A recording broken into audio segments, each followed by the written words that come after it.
أعوذ بالله من الشيطان الرجيم بسم الله الرحمن الرحيم أما بعد تعالى رسول الله صلى الله عليه وسلم আজকে একটা হাদিস নিয়ে আসছি।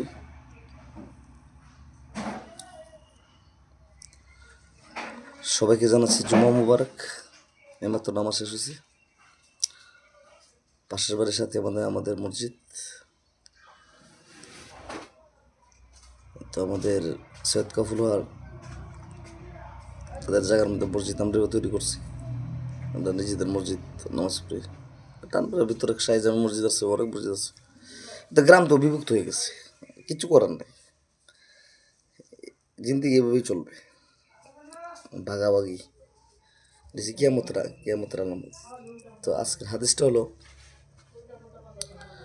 স্পষ্ট। মোহাম্মদ সাল্লাহ সাল্লাম হাদিস শরীফে বলছেন, জুমার নামাজ পড়ার সময় তোমার সর্বোচ্চ সুন্দর পোশাকটা তুমি পরে যাবে।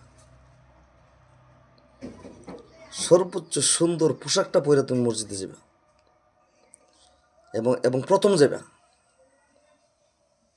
প্রথম গেলে একটা উটের সোয়াব, দ্বিতীয়বার গেলে একটা বকরির সোয়াব, এভাবে এভাবে এভাবে মুরগি পর্যন্ত আইব।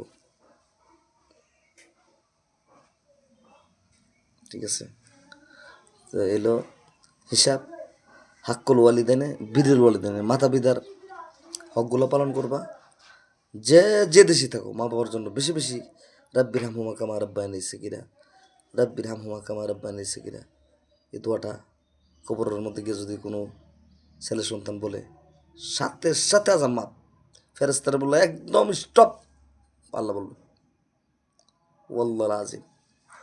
সবাইকে বোঝার তৌফিক দান করুন। ইল্লা বিল্লাহিল আলিয়্যিল আযীম। আসসালামু আলাইকুম রহমতুল্লাহি ওয়া বারাকাতুহু। সবাই ভালো থাকবেন, লাইক শেয়ার এবং ফলো করবেন।